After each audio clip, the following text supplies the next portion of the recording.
To understand the clinical relevance of these topics, today I'll begin my lecture again with one of the case studies, right?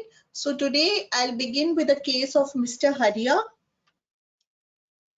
Mr. Haria, he is a 40 years old person who is a farmer by profession. He is married, he has 2 children, stays in a joint family, belongs to Bulandshahr. He has been smoking 1 pack of cigarette per day for the past 24 years. So in the history, what I'm telling you is basically the important points which are relevant as far as your lectures for today is concerned, and as far as we are dealing with the hepatobiliary system. So this is going to lead you to some disorder of the hepatobiliary system itself, right? So 40 years old, farmer, married, has 2 children. He smokes 1 pack of cigarette per day for the past 24 years. He eats non-veg food and is a chronic alcoholic. He has been taking alcohol for the last 20 years and is consuming approximately 4.5 to 5.6 units of alcohol daily, right? So you can see that although he is a not so old a man, he is just a young man, 40 years old, but probably he started, this is what he told the physician, that he's smoking for the past 24 years. So maybe on his sweet 16th birthday, he started smoking. And when he was 20 years, he started drinking alcohol as well. The patient, now what were his chief complaints? Why did he happen to come to show himself or was brought by his relative to the physician was that he presents with the chief complaints of yellowish discoloration of eyes and skin, gradually increasing abdominal distension. Here you can see abdominal distension. This is this for 15 days. And this abdominal distension is associated with pain in the right hypochondriac region. Now, when I was telling you about the peptic ulcer, when I was discussing about the gastric ulcers, I told you about the various abdominal regions. So here he is complaining of pain in the abdomen on the right side, in the right upper part, that is the right hypochondrium. He also complains of nausea and loss of appetite. He says he feels tired, he gets easily fatigued, he has altered sleep patterns with daytime sleepiness. So he has a loss of appetite. Loss of appetite is also known as anorexia. He has a feeling of vomiting. Sometimes he might be vomiting also, and he is getting tired easily. He also mentions that he has almost lost 10 to 12 kgs of weight in the last 2 months. Okay, last month it's mentioned. You can say last 1.5 to 2 months, he's lost approximately 10 to 12 kgs of weight, and has also noticed that his stool is light colored, right? So he is giving, he has given a pretty good history, or the doctor might have elicited that history from him. So he has yellowish discoloration of skin and eyes. He has abdominal distension. He has pain in the right hypochondrium. He is complaining of nausea, loss of appetite, getting fatigued easily. He has altered sleep patterns, and he is sometimes falling asleep even during the daytime. Lost almost 10 to 12 kgs of weight over the 2 months, and his stool is light colored. He is a known case of COPD, chronic obstructive pulmonary disease. Rest of the history is not significant. So once you have taken the history, now you go on to the clinical examination. Whenever you do any clinical examination, you go in for the general physical examination. You already know the headings of general physical examination. So I've just put in a few things which are important as far as this patient is concerned. So on examination, Haria is conscious. He is oriented in time, place, and person. And as you can see, icterus is present, and there is bilateral edema. This is how edema is elicited, and this is pitting in nature. So bilaterally pitting edema is present. Pedal means foot. So bilateral pedal edema is present. This is by and large okay, except that the respiratory rate you can say is a little bit higher. So you can explain it on the basis of that is a known case, and other findings are not significant. So there's no pallor, there's no cyanosis, there's no clubbing, and there's no lymphadenopathy.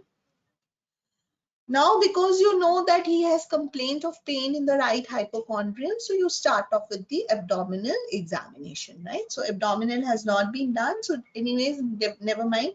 I've just put in again any systemic examination. You have the 4 headings: inspection, palpation, percussion, and auscultation. So here also you will observe, you would see, you would inspect, and you are inspecting the abdominal part of this patient.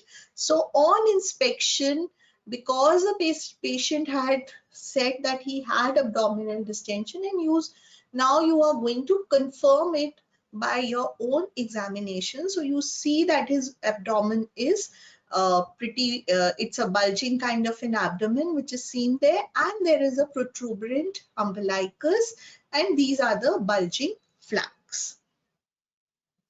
On palpation, you see that it is a tense and tender abdomen. It is tense. That means something is present there, which is making it tense.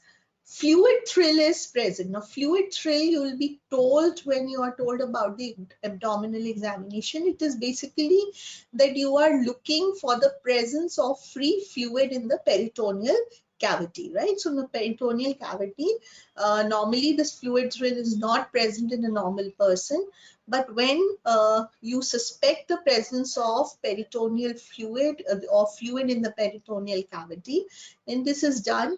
And in this, what is basically done is that a hand is placed in the center of the abdomen. So you would ask your assistant or your friend to place his ulnar border of one hand in the middle portion of the abdomen, and you would you could say push, or you would just as it is shown here with the help of the thumb and finger, you would push the abdomen from one side and feel from the opposite side. So fluid thrill is that you would be able to feel that the wave approaches, and that shows that there is presence of free fluid in the peritoneal cavity.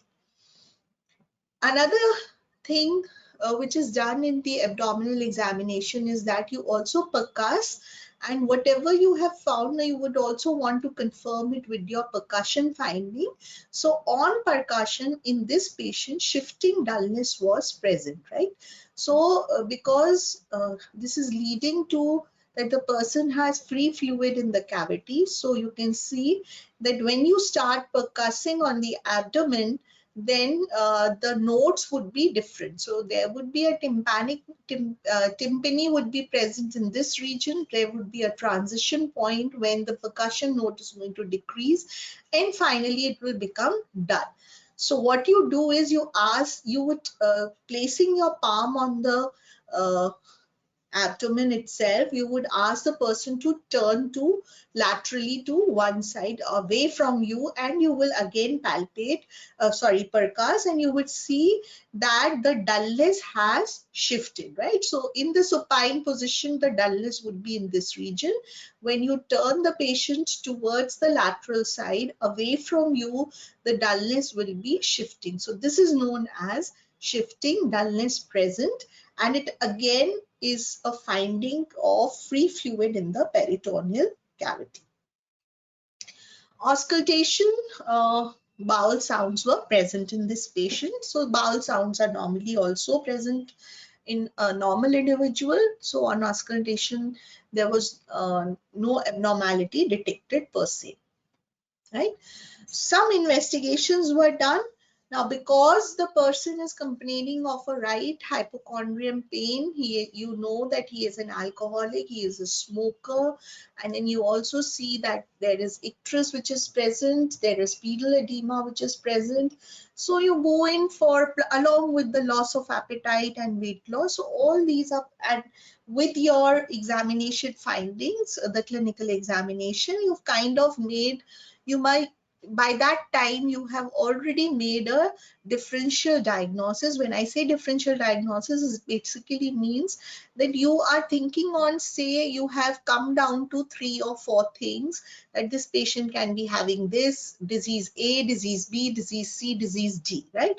Now you have to come to the specific diagnosis. Although the treatment you can anyway start, but still you go in for lab investigations, and the lab investigations which are ordered are basically that you want to look for the functions of the liver, and you have to see whether the liver functions are deranged or they are normal, right?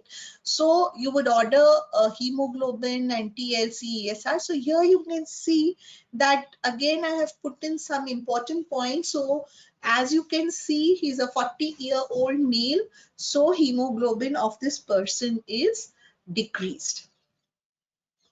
Another thing which is which lab report reveals is that the serum bilirubin, both direct and indirect, you can see has increased, right? So there is an increase in the serum bilirubin, both direct as well as indirect. SGOT, SGPT, prothrombin times are also increased. So this is the normal values which are given. So normally these days all the lab reports, they have their lab normal ranges also. So it becomes much more easier for you to interpret what the findings are, right?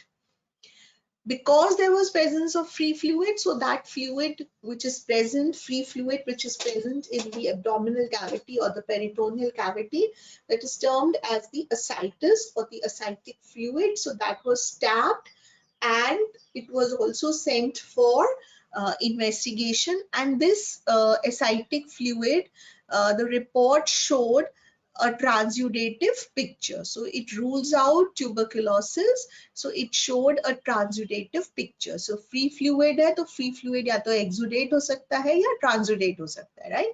So these findings are conforming to a transudative picture.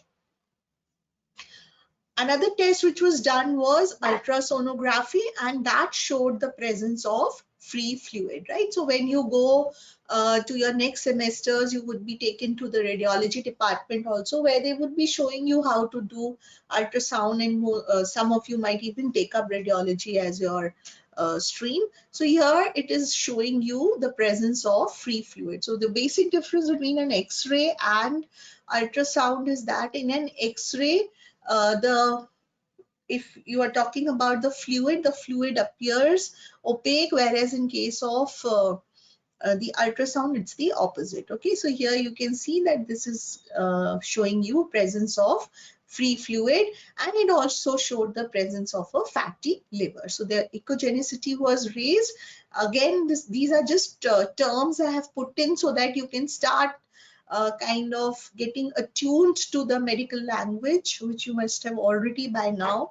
So this is showing a fatty liver.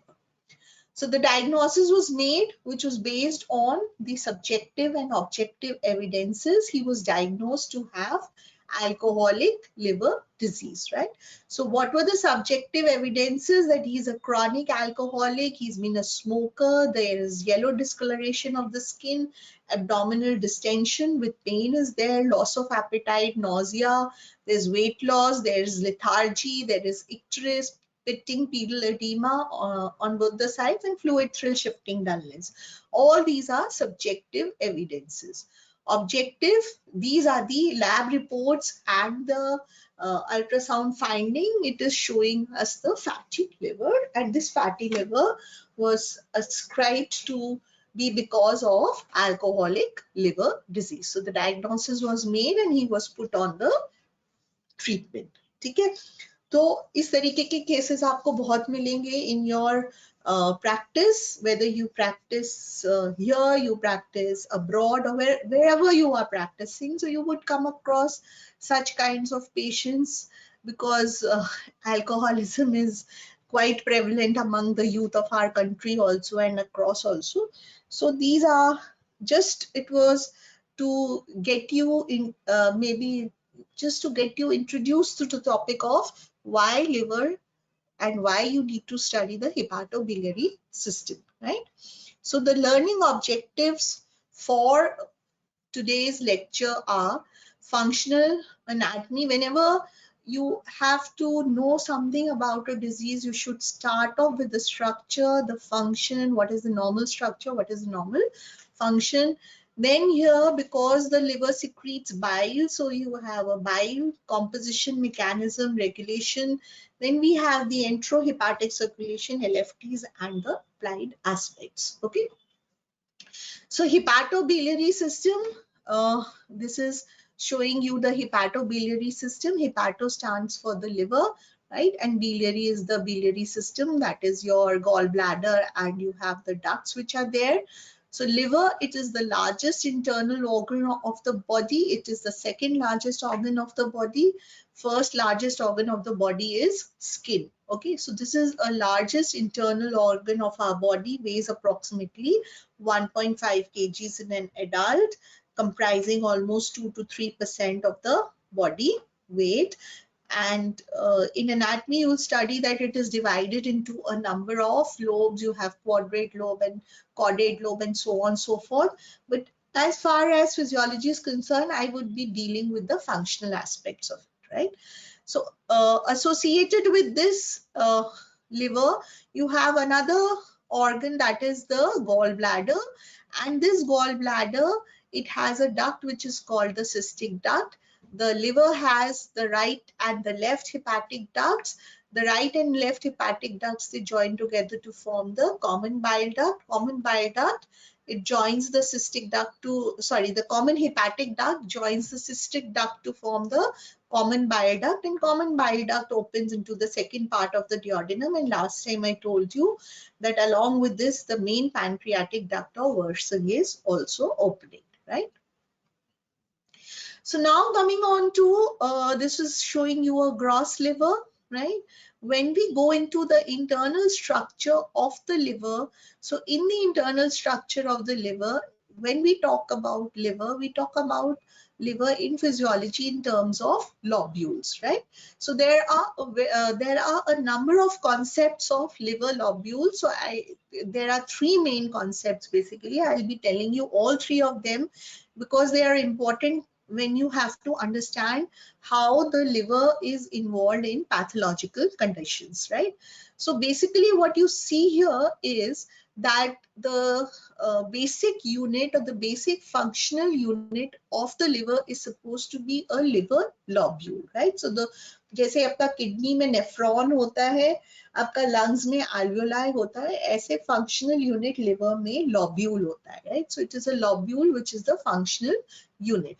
Now, as you can see that the liver lobules, these are basically hexagonal. They are roughly hexagonal in shape. And in the center of this lobule, you have a central vein which is situated. So these blue things which you see here, these are basically showing the central vein. So if we take from these lobules, we just take a single lobule. So this is how a single lobule looks like.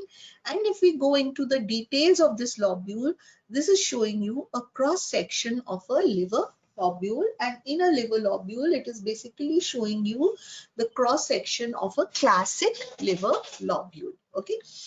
So now if you see that it has a central vein, so in this it contains, you could say that this human liver, it contains approximately 50,000 to 1 lakh lobules are present.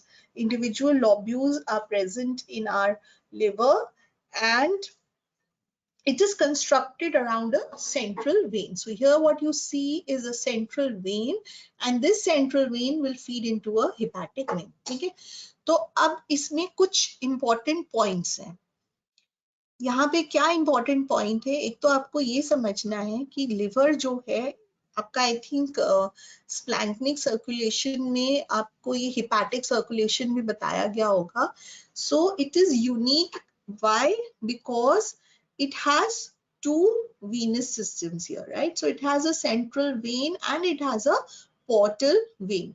Portal vein is getting the blood from whatever blood is coming to the it's going to the digestive system, it's going to the stomach, it's going to the small intestine, it's going to the large intestine, is being drained by the portal vein, and this portal vein is supplying almost 80% blood to the liver. ठीक है, तो there is a branch of portal vein which supplies blood to the liver. So from here the blood will flow towards the central vein, और फिर यहाँ से central vein या hepatic vein, it will go into the hepatic vein and go into the inferior vena cava. ठीक है, so this is showing you this. Now another thing you can see here is this green structure. These are the bile ductules.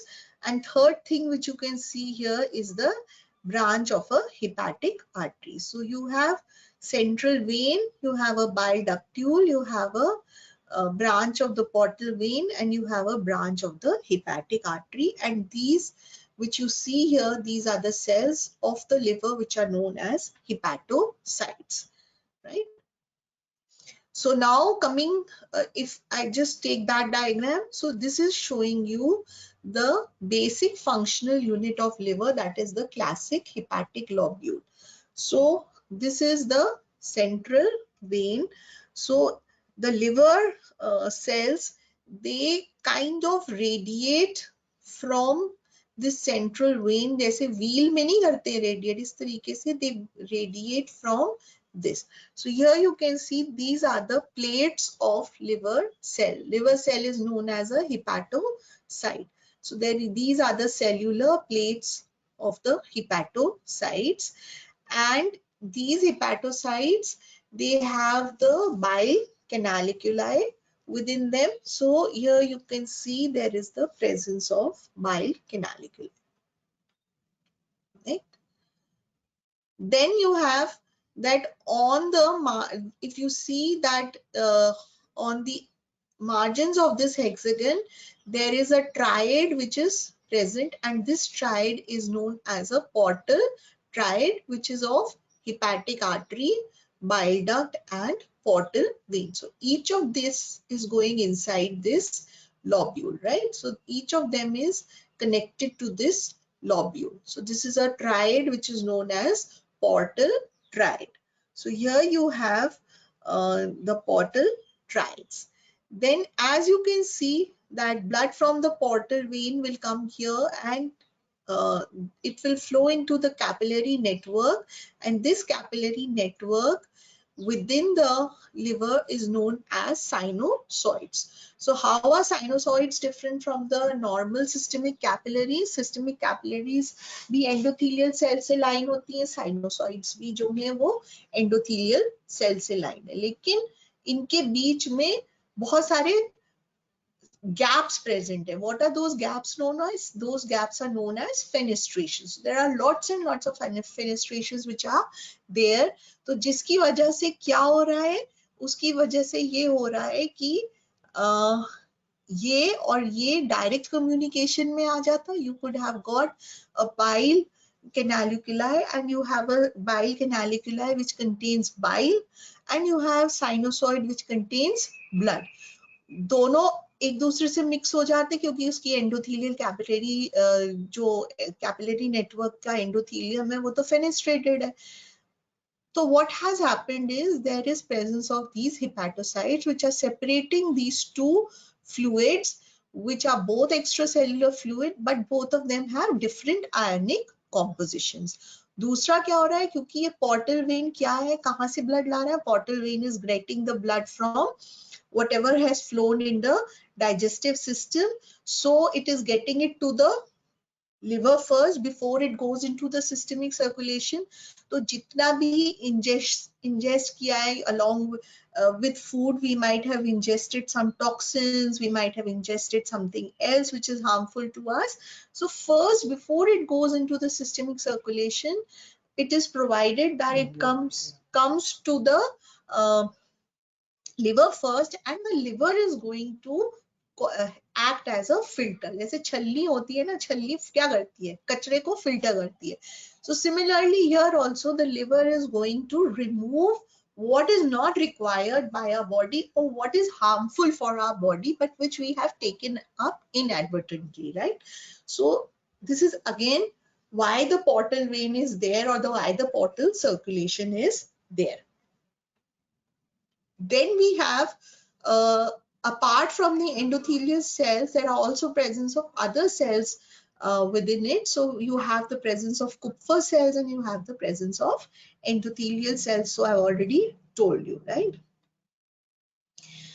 In between the hepatocyte and the sinusoid, you have the presence of space, and this space is known as space of Dis, and this is the space of Dis is joining together with the lymphatic duct, right? So whatever extra fluid comes into or which is coming out of the sinusoids would go into the space of Dis, and that space of Dis is going to carry away that fluid in the lymphatic system. So it helps again in the prevention of accumulation of fluid. अगर ये कोई भी, अब इसमें क्या होगा कि अगर कोई भी पोर्शन इन्वॉल्व हो गया, suppose there is a disease which is affecting the hepatocyte, तो हिपैटोसाइट को अगर वो अफेक्ट करेगा तो हिपैटोसाइट के अराउंड ही ये सब कुछ है. So that will lead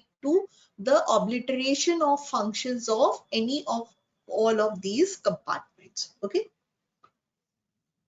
so this is basically that what I showed you was a classic hepatic lobule which drains blood from the portal vein and the hepatic artery to the hepatic or the central vein. ठीक है.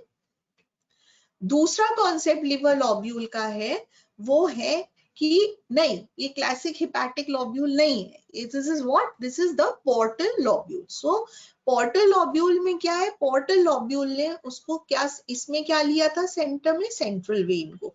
तो portal lobule में वो क्या ले रहा है, वो ले रहा है बाइल duct को. ठीक है. So it is taking a bile duct as the center. So what happens, it is, so now you can see that this is the draining bile from hepatocytes to the bile duct. So this is the concept of portal lobule. Nothing much to tell in this.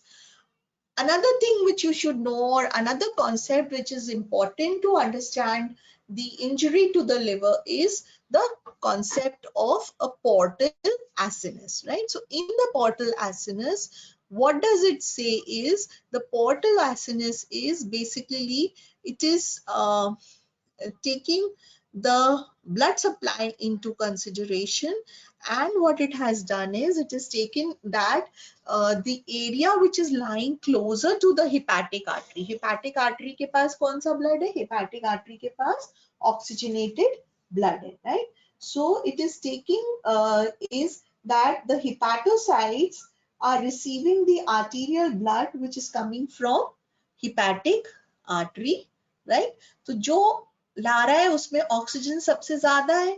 So this would be area, this area would be the area which has the maximum oxygen supply. और जो ये central vein के पास area है उसके पास सबसे कम oxygen है, right? So it has divided it into 3 zones, zone 1, zone 2 and zone 3. I hope this concept is clear. This is a little bit tricky concept. So you have a zone 1 which is lying adjacent to the hepatic artery, and it contains the highest blood supply, and it has the oxygenated blood supply, right?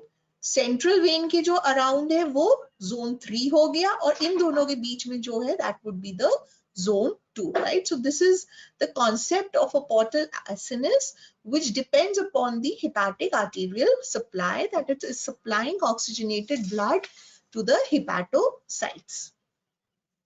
Right? So if you take all these concepts of liver lobules together, you have the concept of a classic hepatic lobule, which is constructed around a central vein. The hepatocytes, they are radiating in the form of a wheel, and on the periphery you have presence of portal triads, right? If you take the concept of a portal lobule in this, it is basically concerned with the flow of the bile. But what we are more bothered about is the liver, the portal acinus, which is dividing it into the 3 zones, and it is based on the presence of oxygenated blood in the area of supplying adjoining the hepatic artery, right?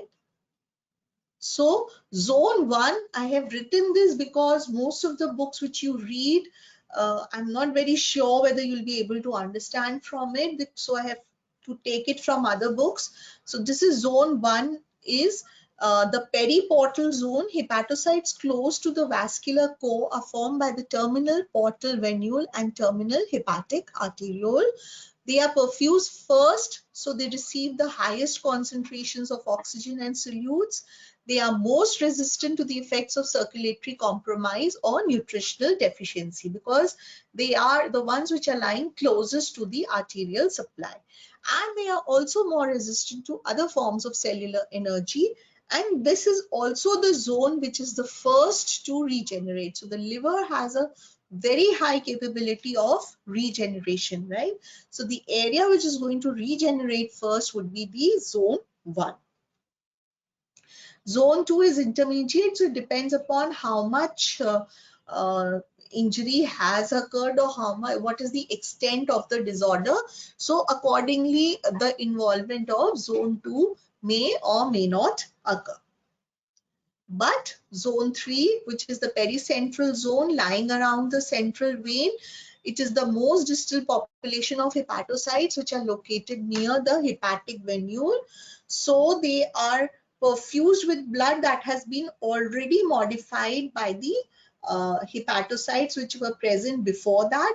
So they are exposed to progressively lower concentrations of nutrients and oxygen, and they are the ones which are going to be damaged initially.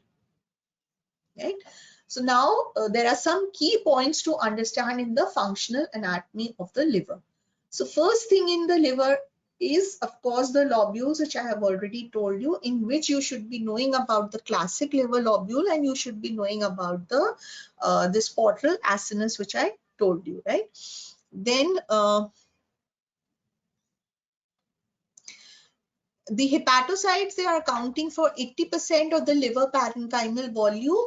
These are secretory epithelial cells which are radially arranged. I've already told you they form a functional barrier between 2 fluid compartments which are having differing ionic composition. So you have the canalicular lumen which contains bile, and you have the sinusoids which contain the blood.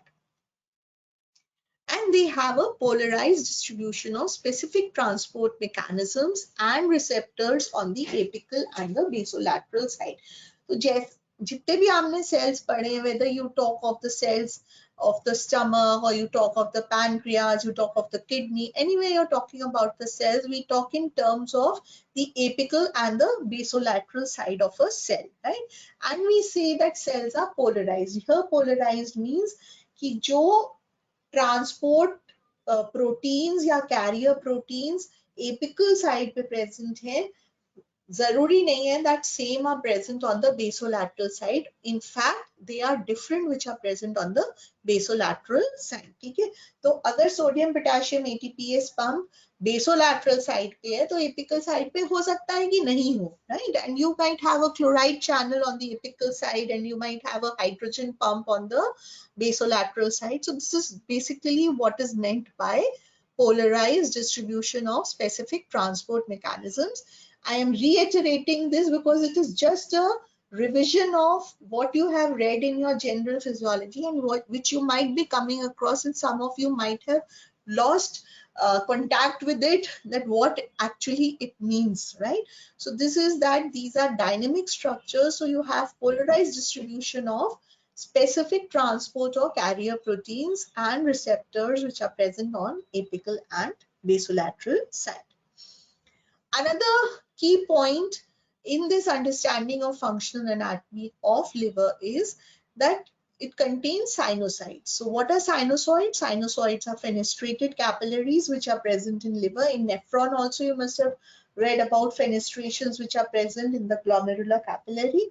So here also, but here it is even more fenestrated, and here even the proteins can pass through these fenestrated capillaries.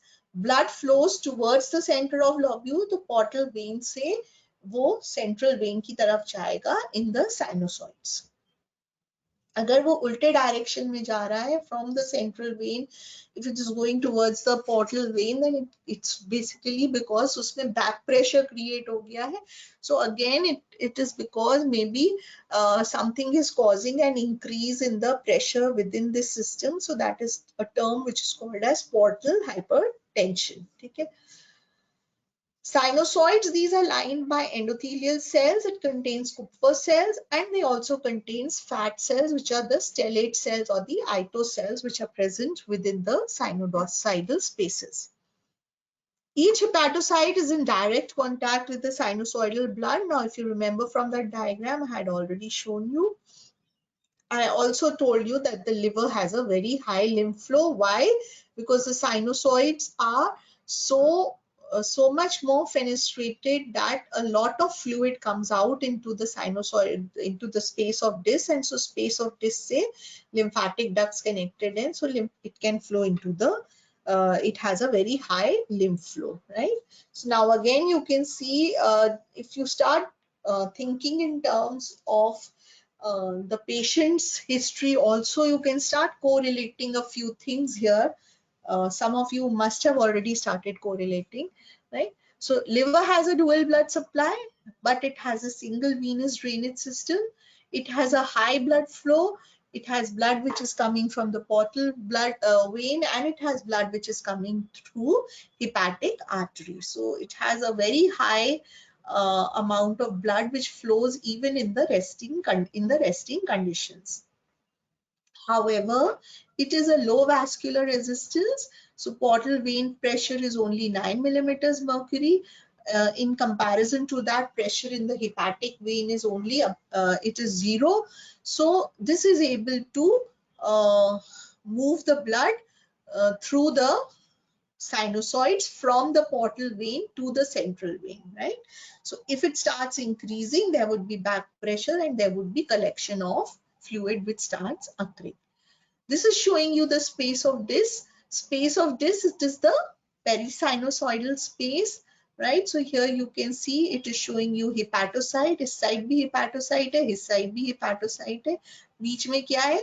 बीच में you have the sinusoid which is there, and in this sinusoid there is the blood, और sinusoid के और hepatocyte के बीच में जो space है, interstitial space है, उसको space of disc कहते हैं.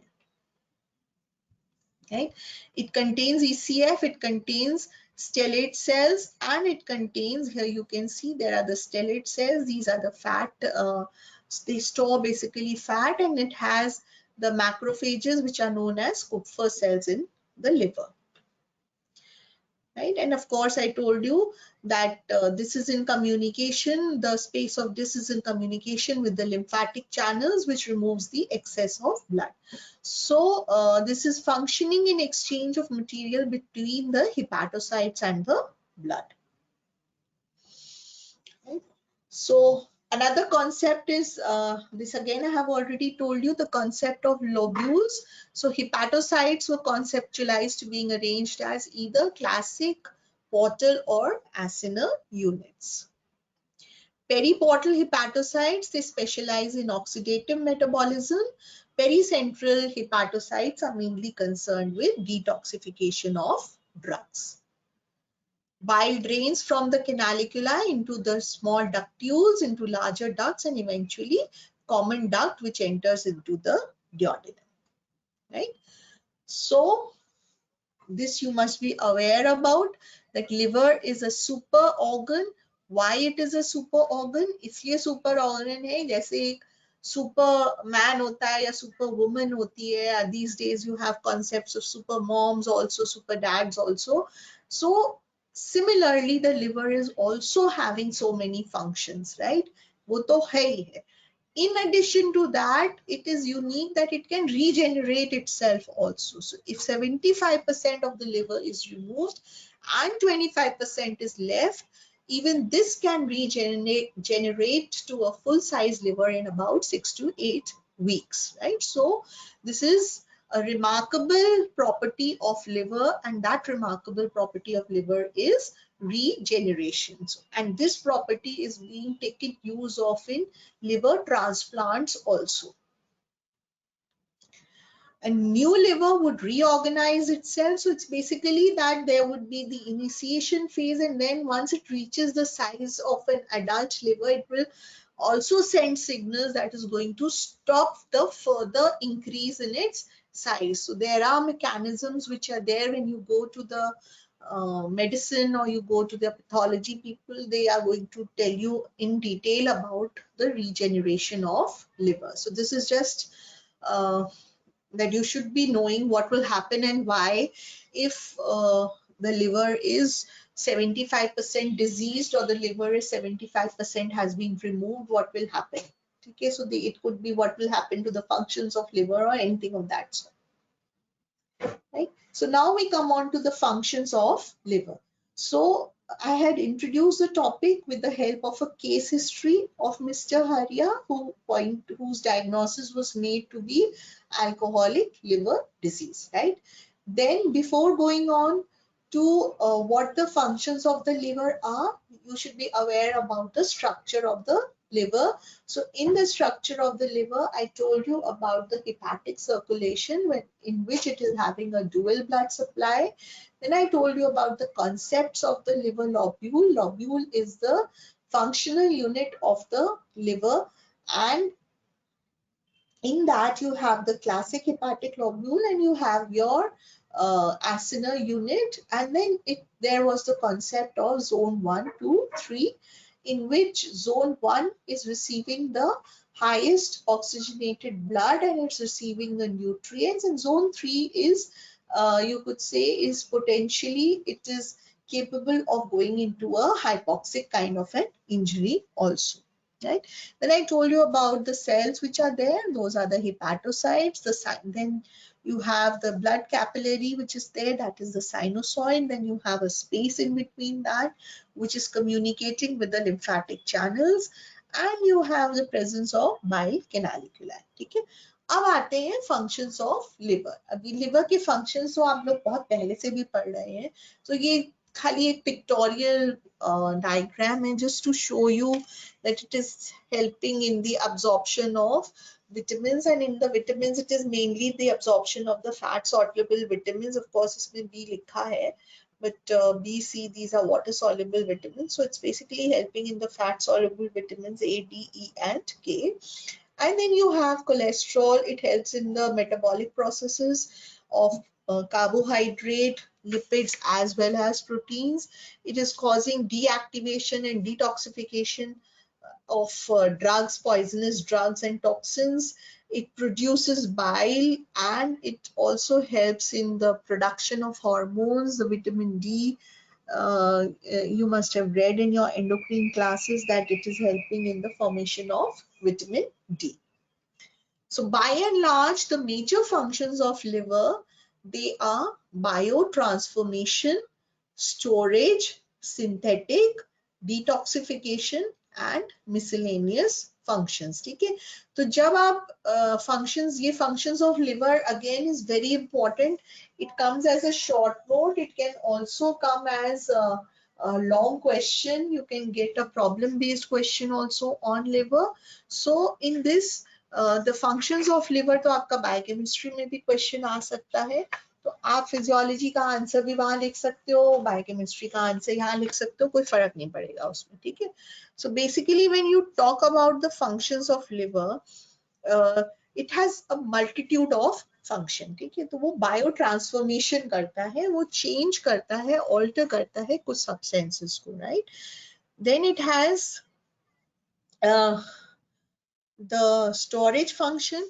So when we start off with it, you basically talk of it forms in the secretory functions, it is secreting the bile, and it is acting as an exocrine gland which secretes bile. It is important, and this bile is important for your digestion of fat, digestion and absorption of fats, right?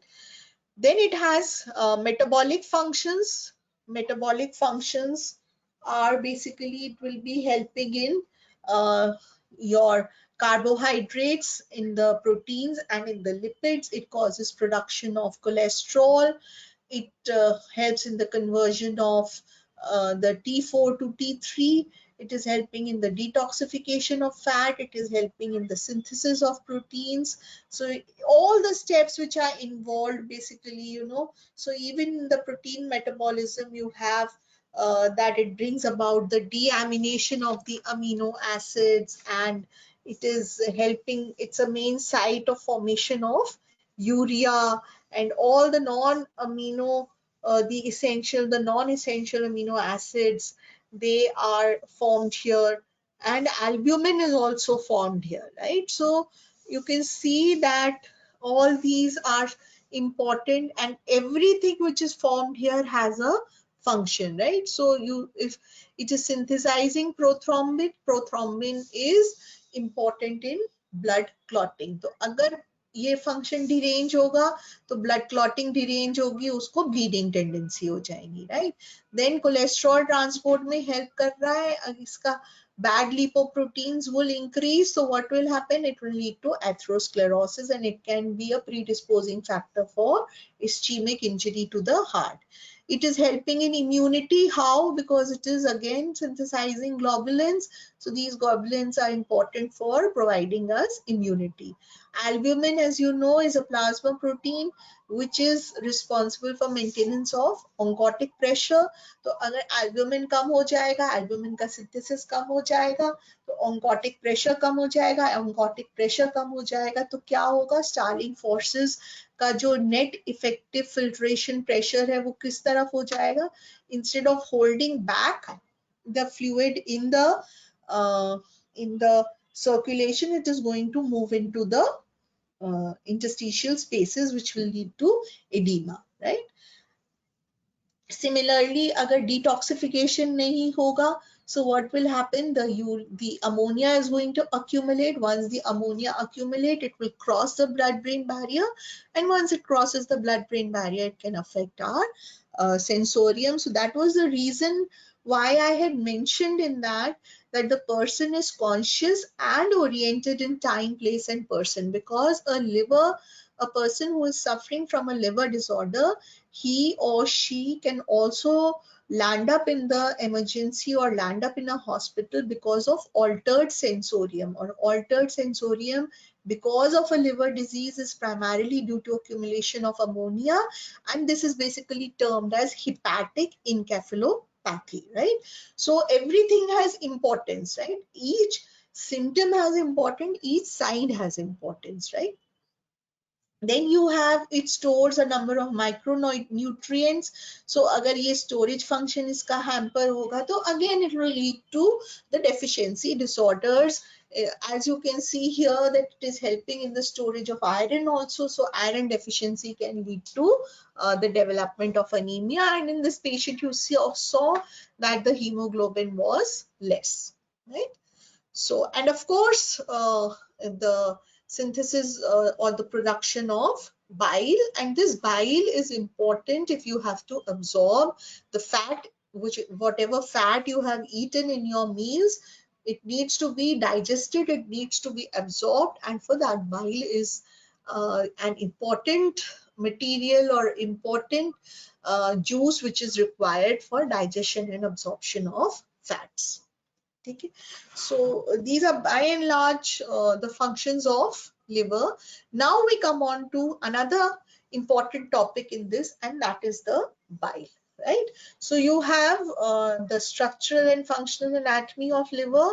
Then you have the functions of liver. Liver के इतने सारे functions हैं, और ये जो सारे functions हैं इनके tests होते हैं, उनको आप liver function टेस्ट बोलते हो, right? So when you are assessing a secretory function of the liver, you might be assessing the synthetic function of the liver, the metabolic function of the liver, or the detoxification function of the liver. So for each thing you have a particular test also.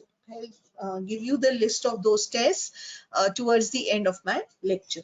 Before that, in between is another important topic, and that is bile, right? So what is basically bile? Bile, it is a digestive juice which is dark green to yellowish brown in color. Now, I read on the internet also, it says it's a bittery taste. So someone must have tasted that and mentioned it. So it's a bittery taste also. It has a bittery taste, and it is dark green to yellowish brown in color, transparent alkaline fluid. It is alkaline in nature. ठीक है? तो खाली gastric juice है जो acidic होता है, बाकी उसको न्यूट्रलाइज करने के लिए जो पैंक्रियास से सिक्रीट हो रहा है वो भी अल्कलाइन है, जो ड्यूडेनम सिक्रीट करेगा वो भी अल्कलाइन होगा, और जो वाइट सिक्रीट हो रहा है वो भी अल्कलाइन है, right? So you just to neutralize one gastric acid, so many things have to be done. Then you have this bile is basically made in the liver and it is stored in the gallbladder. ठीक है? तो एक important question जो आता है उसमें ये भी आता है, compare and contrast the liver and the gallbladder bile. तो वो table याद कर लेना, रट लेना, okay? Because it can be a part of your long question also. Differentiate between or compare and contrast the liver and the gallbladder bile, right? So synthesize कौन कर रहा है? हिपैटोसाइट्स कर रहे हैं लिवर के, और स्टोर कहाँ हो रहा है? गॉल ब्लैडर में हो रहा है, जो उसको मॉडिफाई कर रहा है. जब आप when there is an intake of fatty meal, then almost 30 minutes to 1 hour after the fatty meal, there would be a contraction of the gallbladder which will occur and which would cause the secretion of the release of the gallbladder, of the bile which is stored in the gallbladder. Composition of bile, it again has water, it has solutes. In the solutes, it has organic, it has inorganic, it has organic. In the inorganic, there are presence of cations. In this presence of anions, it is alkaline in nature, so it contains bicarbonate ion. Organic meat has a number of important organic constituents, which include the bile salts, it includes the bile pigments, the cholesterol, lecithin, fatty acids, and alkaline phosphatase, which is an enzyme. So secretion of bile, it occurs in 2 stages by the liver. So how is bile secreted? Bile is secreted by the liver in 2 stages. It is secreted in 2 stages. How and what are those stages? Initial secretion, I think, okay. So this is showing you the secretion of bile. It occurs in 2 stages by the liver. So here you have the presence of the hepatocytes, and in the center of the hepatocytes you have the bile canaliculi. So जो initial secretion हो रहा है वो hepatocytes से bile canaliculi में आ रहा है, और वो वहां पे कौन मॉडिफाई कर रहा है? जब डक्ट में पहुंच रहा है तो सेकेंडरी सिक्रीशन हो रहा है. ठीक है? So it's kind of similar to what I told you when I told you about the salivary secretion and I told you about the pancreatic secretion. There also there was a primary secretion and a secondary secretion. तो यहाँ भी एक initial secretion है और एक secondary secretion है, right? So initial secretion secreted by hepatocytes, and it contains large amounts of bile acid, cholesterol, or the organic constituents, which is secreted into the bile canaliculi, जहाँ से वो terminal duct में आएगा, फिर hepatic duct में आएगा, common bile duct में आएगा, और common bile duct से it can either enter into the duodenum directly, or it can go be diverted into the cystic duct, और जहाँ से वो gallbladder reach करता है, and will be stored till the signal for contraction of gallbladder occurs, right?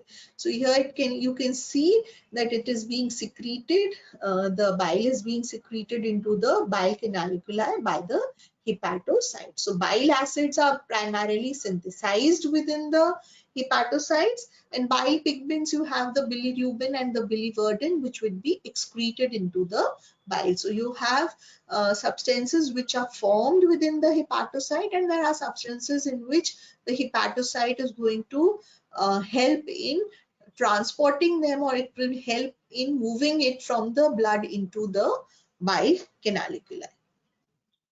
Right, so this is the difference between the liver bile and the gallbladder bile. So basically what you see here is that the liver bile, as compared to the liver bile, the gall bladder bile is more concentrated. And why it is more concentrated is because the absorption or the osmosis of water has occurred, and you can see that uh, the bile salts have increased in the gallbladder bile, the bilirubin has increased in the gallbladder bile, but you can see that mostly everything is increased except that the sodium ion is being taken back from the gallbladder bile.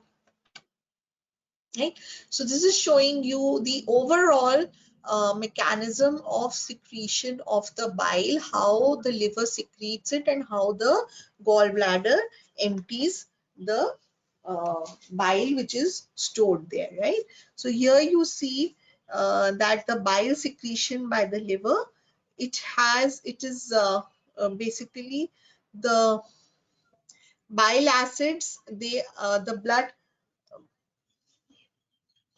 they stimulate the secretion, right? So if you start from here, the stomach is the gastric content, it reaches the duodenum, and in the duodenum what will happen once the gastric contents reach, if you remember from the last lecture, I told you there would be the nervous and the hormonal signals which are going to be there, and which will act through the enteric as well as the extrinsic nervous system, and they will send signals to the respective organs. So here what is happening is that cholecystokinin is being released, and the cholecystokinin will come to the gallbladder, and it will cause the contraction of the gallbladder, the relaxation of the sphincter of Oddi, and it will cause the secretion of bile into the duodenum, right? Another hormone which was being released was the secretin. So again, it is going to stimulate the liver. So another function of secretin is that it stimulates the ducts of the liver as well.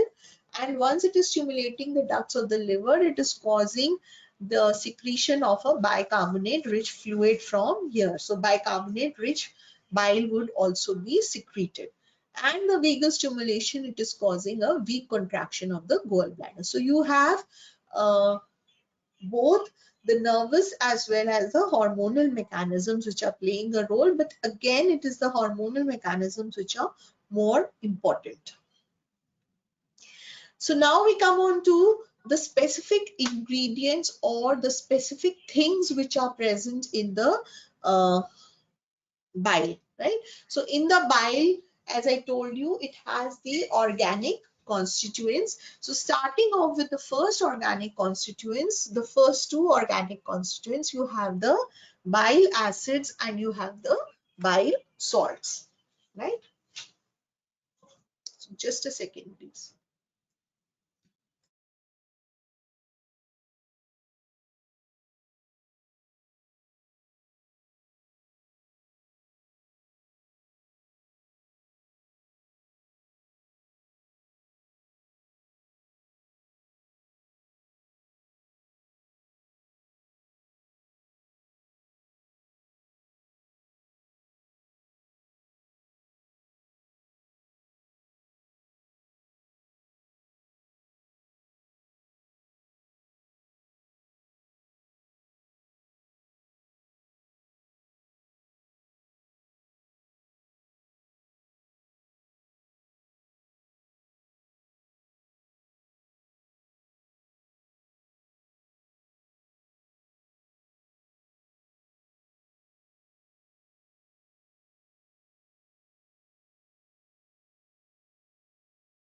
Uh, Sorry for the interruption. Okay, so just continuing with it now, in the formation of bile, now we come on to how the bile acids and bile salts are formed within the hepatocytes, right? So within the hepatocytes, these are formed from cholesterol, right? So cholesterol is basically the precursor for the bile acids. जब bile acid की आप बात करते हो तो आप primary bile acid की बात करते हो और आप सेकेंडरी बाइल एसिड की. Now each of these things which I am telling you now, ये वाइवा में भी बहुत कॉमनली पूछा जाता है, ठीक है. So these are the basic questions which are going to be asked from you in your viva, और they can come as your MCQ questions, or they can come as short notes, anything they can come, right? So there are so many topics in this which are important, and each topic is important. Overall, it is important, and overall for your practice as a doctor also, all these things are important. Okay, this will come in your daily. GIT is one thing which you tend to ignore in the sense that ये तो आता है, but इसमें इतनी details है कि अगर आप इसको अच्छे से पढ़ लोगे, so it can form the basis of your other systems also, right? So in this, when we talk about the bile acids, they are primary bile acids. These primary bile acids, cholic acid or chenodeoxycholic acid, these are the two primary bile acids which are formed in the hepatocytes from cholesterol. ठीक है, तो ये synthesize होते हैं hepatocytes में cholesterol से. फिर ये इंटेस्टाइनल, ये कोलन में जब रीच करते हैं तो कोलन में यहाँ पे इंटेस्टाइनल बैक्टीरिया एक्ट करता है, तब सेकेंडरी बाइल एसिड बनता है. ठीक है, तो प्राइमरी बाइल एसिड हिपैटोसाइट में बना, और जब ये आपका बाइल एसिड जो है कॉन्जुगेट हो जाएगा आइदर विद द ग्लाइसिन और विद टॉरिन, तो ये कॉन्जुगेटेड बाइल एसिड बन जाएगा. ठीक है, ये सारे स्टेप्स लिवर में हो रहे हैं. तो जो बाइल एसिड है, primary bile acid, colic acid को लिया तो ये ग्लाइकोकोलिक एसिड हो गया, कीनो डीऑक्सीकोलिक को लिया तो ग्लाइकोकीनो डीऑक्सीकोलिक एसिड हो गया. ठीक है, इसी तरीके से टोरोकोलिक एसिड और taurochenodeoxycholic acid. So these are conjugated bile acids. They are conjugated either with glycine or taurine. And then if you remember conjugation में आपका वो आता है UDPG system आता है, right? So here, when they combine with the sodium or the potassium, they form the salt. ठीक है, तो कोलेस्ट्रॉल से प्राइमरी बाइल एसिड बना, वो कॉन्जुगेट हुआ, कॉन्जुगेटेड बाइल एसिड जब सोडियम या पोटेशियम से कंबाइन करता है तो वो बाइल सॉल्ट बना. ठीक है, तो प्राइमरी बाइल एसिड्स कौन से हैं? कोलिक एसिड और कीनो डीऑक्सीकोलिक एसिड. सेकेंडरी कौन से हैं? Deoxycholic acid and lithocholic acid. कहाँ बनते हैं secondary bile acids? Secondary bile acids बनते हैं आपके कोलन में by the action of intestinal bacteria. जब इन एसिड्स का कॉन्जुगेशन हो जाता है ग्लाइसिन और टॉरिन से, तो उनको कॉन्जुगेटेड बाइल एसिड कहते हैं. जब वो सोडियम या पोटेशियम से कंबाइन करते हैं तो उनको बाइल सॉल्ट कहते हैं. ठीक है, so this is how the formation of bile acids and bile salts occurs with in the hepatocytes. So this is showing you, this is just a short part of that flow chart. So from cholesterol, your primary bile acids are formed, and from the primary bile acids, by the action of intestinal bacteria, secondary bile acids are formed in the colon. So what is the function of the bile salts? Why do we actually need bile salts? Now, as I said, bile is important for the digestion and absorption of fat. और इसमें digestion और absorption of fat में क्या चीज important है? उसमें bile salts important. क्यों important है? क्योंकि कभी आपने पानी को और ऑयल को मिक्स करके देखा है? What happens when you try to mix oil with water? So oil tends to float because it is not miscible, right? So similarly, when we are eating a fatty meal, now this fatty meal, normally the enzymes and normal juices will not be able to actually utilize the nutrients which are present in that meal, right? So for that, the bile needs to be there, and in bile you have to have sufficient amounts of bile salts Why? Because they help in the emulsification of fat and they help in the micelle formation, and both of these are basically going to help in uh, taking up the nutrients from the meal. They are also helpful for absorption of this. Of course, you must be knowing, but the details I'll discuss when I'll tell you when I'm telling you about the digestion and absorption of fat. So that's another topic. So right now I've just enumerated a few of the functions of bile salts. Rest of them you can read it from your books.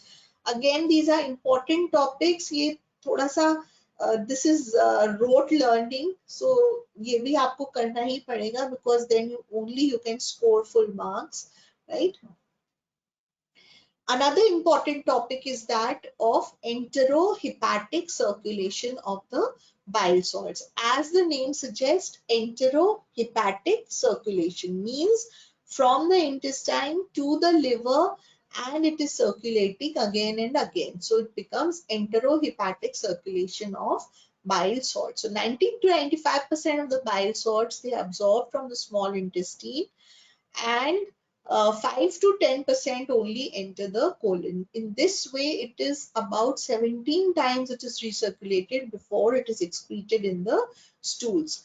This recirculation, this enterohepatic circulation is important. Otherwise, the pool of the bile salts would decrease, because uska rate of synthesis is much less than what is required for digestion and for the functions for absorption of fat. So this recycling or the enterohepatic circulation is important. So what is basically enterohepatic circulation of bile salts?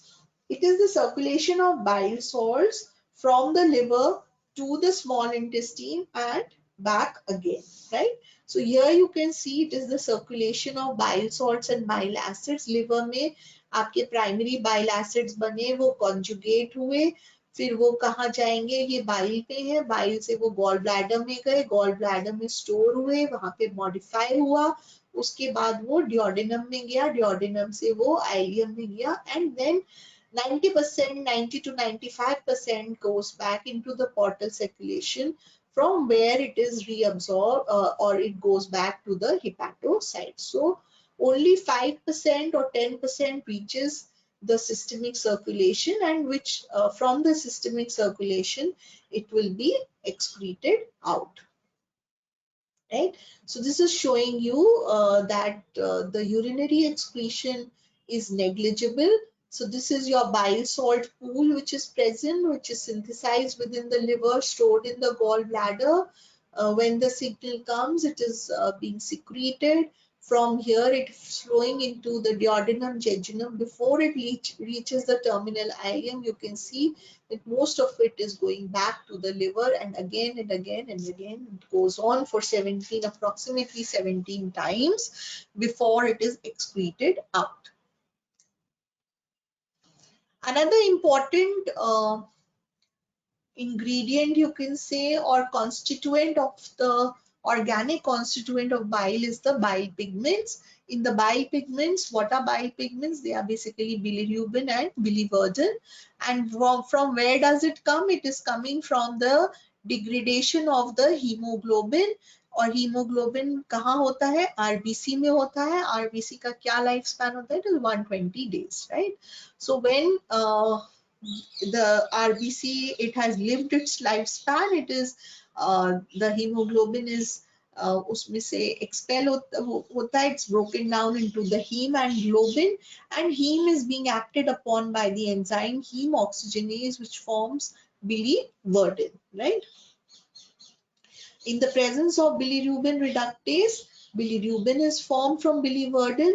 Extrahepatic bilirubin is bound to serum albumin and it is delivered to the liver. ठीक है, तो अगर if you remember in the secretion of the bile or formation of the bile, I told you that the bile acids, the bile salts, they are synthesized in the hepatocytes, but the bile pigments, they are excreted in the bile, right? Because इसका formation already हो चुका है, और कहाँ होगा? RE cells में होगा, ठीक है? Reticuloendothelial cells are the place where the RBC lysis occurs, where the formation will occur. So here you have the RBCs.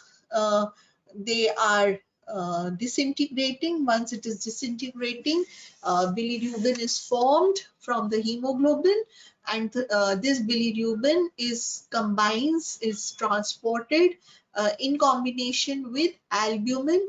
Once it reaches the liver, it is conjugated in the once it is conjugated, it becomes conjugated bilirubin. So इससे पहले unconjugated bilirubin है और liver में इसका conjugation हो रहा है. इसीलिए जब आप सीरम बिलीरुबिन करते हैं तो सीरम बिलीरुबिन जब करवाते हैं तो उसमें टोटल सीरम बिलीरुबिन लेंगे और उसमें conjugated और unconjugated देखेंगे to see whether the cause is of increase in bilirubin is pre-hepatic, hepatic or post-hepatic. ठीक है?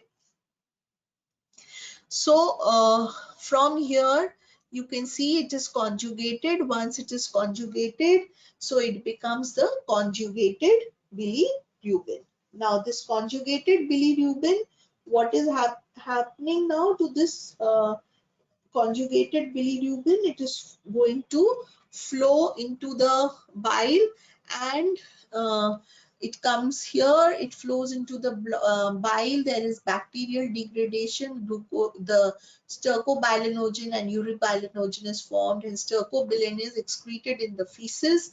And there is also the enterohepatic circulation which occurs, and you have some of it is going via the systemic circulation and to be excreted out in the urine. And so you have the urine bilirubin and urobilinogen.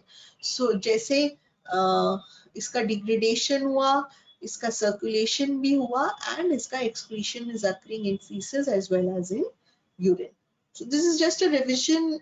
You must have done this in your blood also, right? So bilirubin is conjugated in liver, and these products are water soluble. So colonic bacteria deconjugate the bilirubin and degrade it to colorless urobilinogens. It is either reabsorbed by the small intestine or excreted in the feces as stercobilinogen, which is responsible for the brown color of the stool. So now you see there was a complaint of a light colored stool also. So you can start correlating. And 5% of it is excreted by the kidneys in the form of urobilinogen, right? So once you know the bile has been formed by the liver, where does it goes? It reaches the gallbladder. So you have functions of gallbladder. So again, I have just put in one slide for the functions of gallbladder, but you need to know the details of it also. तो ये भी आप please याद कर लेना. So it is one of the main functions of gallbladder is to store bile, concentrate bile, control the bile flow, reduce the alkalinity of the stored bile, and regulate the equalization of pressure in the biliary system. Right? So how is bile secretion regulated? So bile secretion, once it is happening, the secretion of the bile is occurring, and from where it is occurring? It is occurring from in the hepatocytes of the liver. Right? I just need a 2 minutes break, please. So I'm muting myself. Okay, so you can take a 2-minute break.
Okay, so continuing with the topic. So now we have how is the secretion of bile regulated, right? So you have in the secretion of bile, how it is regulated. Basically, you talk in terms about that it has two types of secretion, which I told you. One which contains primarily the water and the electrolytes, in which you have the bicarbonate, which is there, there, water and electrolytes. So that portion which is secreted is called as the bile independent secretion. दूसरा जो होता है वो bile dependent secretion होता है. तो this, both these are in response to when you eat a meal, and it occurs at two levels, right? So the regulation which is occurring here, which is dependent upon bile, that is your bile dependent secretion. और dependent upon bile से यहाँ पे क्या मतलब हुआ? Dependent upon bile से यहाँ मतलब हुआ कि कितना enterohepatic circulation हो रहा है, ठीक है? So जैसे ही meal लिया, approximately 30 minutes to 1 hour after that, there would be contraction of the gallbladder. Once there is contraction of the gallbladder, the bile is going to be released. Once this bile is being released, it is going to undergo enterohepatic circulation also. अगर enterohepatic circulation high level का नहीं होगा, so as I told you, उसमें क्या होगा कि उसमें आपका loss of bile salts and bile acids are going to occur, ठीक है? So this is the regulation of bile dependent fraction. क्या हुआ? ये आपका, it refers to the quantity of bile salts which is secreted by the liver. So what is bile dependent secretion? It is the quantity of bile salts which is secreted by the liver. और ये किस पे depend करती है? It is directly proportional to the amount of bile salts which are reabsorbed from the portal circulation. Clear है ये? Bile dependent secretion क्या है? Bile dependent secretion है quantity of bile salts secreted by liver. किस पे depend करती है? Depend करती है, डायरेक्टली प्रोपोर्शनल होती है अमाउंट ऑफ बाइल सॉल्ट्स जो रीअब्सॉर्ब हो रहे हैं पोर्टल सर्कुलेशन में. तो जैसे एंटेरोहिपैटिक सर्कुलेशन होगा, वैसे कब होगा एंटेरोहिपैटिक सर्कुलेशन? जब बाइल रिलीज हुआ. बाइल रिलीज कैसे होगा? बाइल रिलीज होगा कि कोई वहां पे हार्मोन सिक्रीट होगा. कौन सा हार्मोन सिक्रीट होगा? कॉलिसिस्टोकाइनिन सिक्रीट होगा. कॉलिसिस्टोकाइनिन कॉन्ट्रैक्शन करेगा गॉल ब्लैडर, ठीक है? So this will start. दूसरा होता है आपका bile independent secretion. Bile independent secretion क्या है? It is talking about the amount of fluid containing water and electrolytes, ठीक है? इस पे किस पे डिपेंड करेगा? ये डिपेंड करेगा आपका सिक्रिटिन पे और vagal stimulation पे, ठीक है? तो it is similar to what I told you in your pancreatic juice secretion also, right? So it will act on the ductal cells. It is acting on the ductal cells. कौन से mechanism से? Cyclic AMP mechanism से. और क्या produce करेगा? Watery fluid which is having a high concentration of bicarbonate, right? So primarily it is a neural based response which is occurring, and vagus का बहुत weak stimulation, मतलब बहुत weak role है इसमें, right? So this is just showing you cholecystokinin and secretin. Cholecystokinin will cause the gallbladder to contract, and this the substances which cause contraction of gallbladder are known as cholagogues, and those which cause the secretion of bile are known as choleretics. I think one of the slides has that term. So choleretics is substances which increase the secretion of bile. ये भी important होता है, ये आपका viva में, आपका MCQs में, and as a part of your short note or even a long question का part आ सकता है. What are choleretics and what are cholagogues? Right? So now this is from where why I have written case 2. Case 1 कौन सा था हमारा? Case 1 था हमारा peptic ulcer का, ठीक है? If you remember, last to last lecture I had introduced a case that was a peptic ulcer. Now today this is the alcoholic liver disease. So here you had a 40-year-old farmer, chief complaint yellowish discoloration of skin. तो yellowish discolouration of skin कब होएगी? जब bilirubin बढ़ जाएगा. Bilirubin कब बढ़ जाएगा? जब हिपैटोसाइट्स या तो उसका प्री हिपैटिक कॉज होगा या हिपैटिक होगा या पोस्ट हिपैटिक कॉज होगा, right? So here you it will lead to increase in the bilirubin.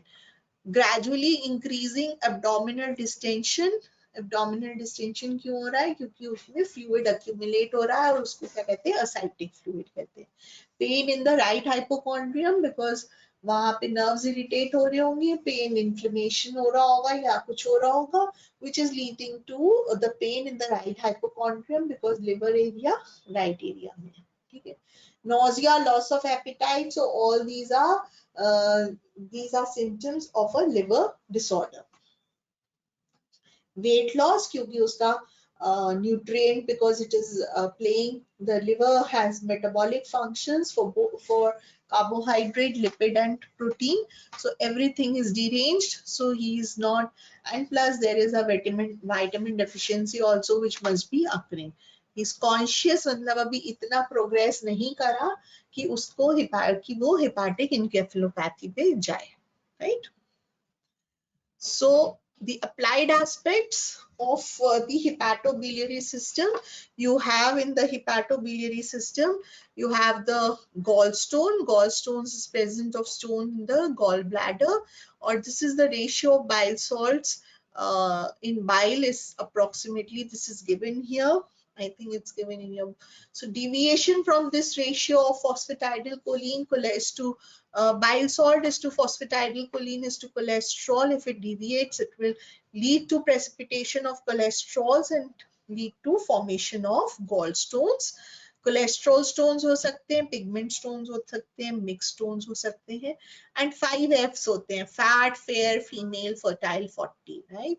Usually gallstones are described जब आप ये mnemonics होते हैं basically, तो fat, fair, female, fertile, 40. This is how you remember it. Pathogenesis इसमें क्या है? What are the how it is caused is too much absorption of water from bile can lead to predisposed to formation of gallstones, or there is too much absorption of bile acids from bile, or there is too much cholesterol in bile, or there is an inflammation of epithelium of the gallbladder. So anything can lead to or predispose to the presence of gallstones, which is known as cholelithiasis, right? So this is showing you the cholelithiasis, presence of stone, and अगर ये this stone can come out and it can come in the common bile duct, it can obstruct at the level of the papilla of Vater, so it can lead to intense colicky pain and can get very annoying, and maybe to avoid further damage, sometimes the gallbladder has to be removed. So it involves 3 stages. There is supersaturation in the bile, there is crystal nuclein. Okay, you don't need this basically. So this is what is required कि कैसे cholelithiasis होता है, right? Jaundice, again just a revision, yellowish staining of the skin mucous membrane. Clinically, it should be more than, it's usually more than, said to be between more than 2 to 3 milligram per deciliter जब वो clinically visible होगी, pre-hepatic, hepatocellular or obstructive jaundice, and these are the normal values of the serum bilirubin concentrations. Investigations are basically done to differentiate between the pre-hepatic, hepatic and post-hepatic. ये already I think आपका हो चुका है in blood. Another disorder is cirrhosis of liver. You must have heard a lot about liver cirrhosis. So what is cirrhosis of liver? Liver cirrhosis refers to an irreversible chronic damage to liver, and in this there is extensive fibrosis and regenerative nodule formation, right? So here you can see that the hepatocyte had microvilli which is lost, and there is the distortion of the veins. there is proliferation of the cells, there is a loss of endothelial cell fenestrations, and there is a lot of the fibrotic tissue has developed. So this is basically irreversible damage which has occurred, and it leads to a disease which is known as liver cirrhosis. Another important is viral hepatitis. So viral hepatitis can be A, B, C, D, or F, or G. So this is B is more popular, and these are all the symptoms or the clinical features of viral hepatitis. Itis means inflammation. Hepatitis means inflammation of liver caused due to a viral infection, leads to edema, hemorrhagic disorders, muscle weakness, tremors, convulsions, which are features of hepatic encephalopathy. There can be enlargement of liver, there can be portal hypertension, which can lead to ascites. There can be fatty stools, oily stools, foul-smelling stools termed as steatorrhea, and there can be anemia and jaundice. And the enzyme estimation will show that the liver of the subject is involved. Hepatic encephalopathy in healthy subjects, nitrogen containing compounds from the intestine which are generated by gut bacteria. They are transported to the portal vein and metabolized through the urea cycle excreted. But what happens in hepatic encephalopathy? In hepatic encephalopathy, there is a dysfunction of the hepatocytes. This dysfunction leads to increase in the blood ammonia levels, and this increased blood ammonia levels is harmful for the brain, and in the brain it can affect the astrocytes, and it can damage the blood-brain barrier. It can lead to increase in the permeability of blood-brain barrier, and all these will lead to the disruption of and alterations in the neurotransmitter release, neurotransmitters acting, and cause hepatic encephalopathy symptoms. Okay. So livers can regenerate, but why should we come to a stage where livers need to regenerate, right? Because it is a liver is a very important organ, and as you have seen, it has so many functions. So one should be very careful and take good care of the liver, right? Now we come on to the last part of this, that is the liver function test. So as I told you, liver function test, in which you are testing for the integrity of the liver. You want to see, you want to diagnose whether the liver is involved or not, and if it is involved, you have to diagnose what is the exact disorder by which the liver is suffering, right? So for that, you have to perform a liver function. If the person has jaundice, has dark urine, nausea, vomiting, fatigue, taking drugs, monitor the progression of a liver disease, or to assess your response to a liver treatment. So under all these conditions, the liver function tests can be recommended. These are used to detect the presence of liver disease, to know the extent of the known liver diseases, to distinguish amongst different types of liver disease, and to follow the response to treatment. Okay? तो क्यों करते हैं? These are the reasons why liver function tests are prescribed or done. And what are these liver function tests? You can test for the secretory function, for the synthetic function, for the metabolic function, for the detoxification function, and for seeing the integrity of the liver per se. So these are the various, this is a list of tests which is done. So secretory functions, under secretory functions, you have serum bilirubin, urine bilirubin and bile salts, urine and fecal stercobilinogen and fecal fat levels are assessed. In synthetic, you see for the things which are synthesized in the liver like plasma proteins, the enzymes like SGPT, SGOT, alkaline phosphatase, blood urea, ammonia, coagulation factors, and the prothrombin time is also done. Metabolic, you would go in for the lipid profile, you would go in for the proteins, and that you will see the amino acids, you would see the amino acid levels in the blood and the urine. You will see for the galactose tolerance test and the blood glucose level. So all these are the liver function tests for testing the metabolic functions of the liver. For detoxification function, it is the bromosulfathaline excretion test which is done. Okay, so this is for the detoxification function. And for seeing the integrity, you have these imaging techniques which are there. You have the ultrasound, you have the PET scan, CT scan. If you can go in for a biopsy, if a carcinoma is suspected, it is FNAC, ERCP video I had showed last time to you. So these are the various tests which are performed. Usually, amongst all the long list of liver function tests, most of the times these are the tests which are sufficient, and these are the ones which are done unless and until there is some other major thing which is being suspected. Okay, so you have the secretory capacity. This is showing you the normal values for fecal stercobilinogen in urine. I think these are a few things which are being done.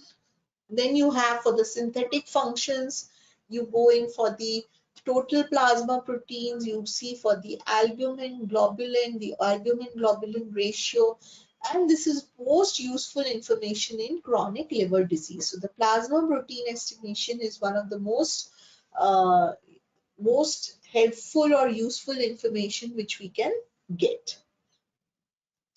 For blood coagulation, you have the serum fibrinogen, serum prothrombin levels, which decrease in hepatic insufficiency. And you have the prothrombin time, which is used to assess the activity of extrinsic blood clotting pathway. And again, it is prolonged in cases of hepatic insufficiency. Right?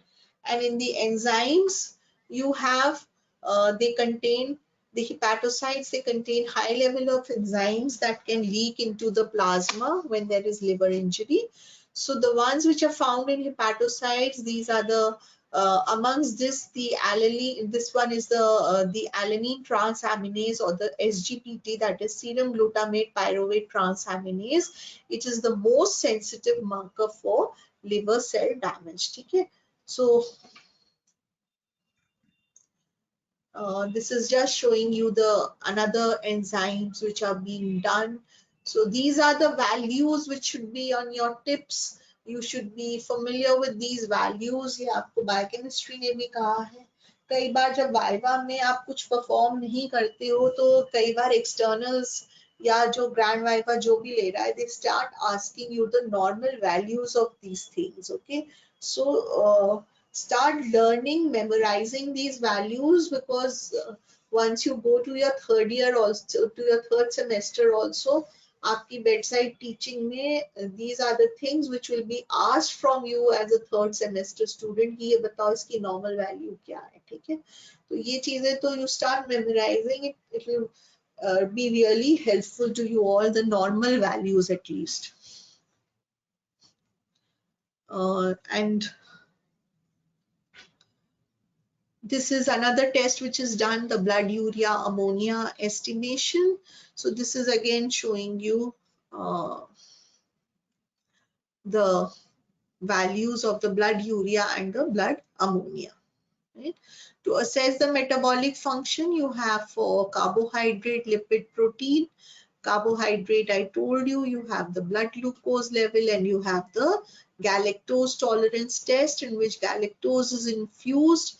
Galactose is normally converted to glycogen in liver, and glycogen is converted to glucose in liver. Increase in level of glucose in blood will show you whether the galactose index after administration, it estimates the blood glucose level, and if there is insufficiency, hepatic insufficiency, it will be directly proportional to the galactose index value. For the lipid, you have to know, you should know the lipid profile. So in the lipid profile, you have the you have the cholesterol, you have the triglycerides, the lipoproteins. So that comes in your lipid profile. Amino acids, in the blood and in the urine. And then you have the detoxification ability of the liver, right? So that this is just showing you the important liver function tests and how they can be helpful in differentiating between the various liver diseases. So you have what will happen to these values in acute or chronic hepatitis, in liver cirrhosis, in the cholestasis, that is the bile which is not able to flow, or there can be malignancy or infiltrations, because liver is receiving the blood from the digestive system. It is having a very high blood supply, it is having a dual blood supply, so it is also a site for metastasis of tumors. Metastasis means कि एक जगह का cancer है और वो पूरी body में spread हो रहा है, तो जब वो स्प्रेड होता है तो वो लिवर में भी मेटास्टेसाइज करता है, लिवर को भी इन्वॉल्व कर लेता है. That is what is metastasis means, right? So with this I come to the end of today's lecture. So in today's lecture, it was basically, we started off with the case, and I have covered your competencies, and these are the competencies which have been covered. So this completes your competency number 4.2, and it also covers your competency number 4.8. C likha hai isme. I have already told you about the gastric function test and the pancreatic function test. In this, I've already told you about the salivary secretion, the gastric secretion, the pancreatic secretion, intestinal juice, and bile secretion. Okay, so I have completed these competencies today. Any queries you have from any of the lectures, you can communicate with me through your CRs. Okay, so I'm ending this lecture now. Hope you all enjoyed the lecture and have a nice evening.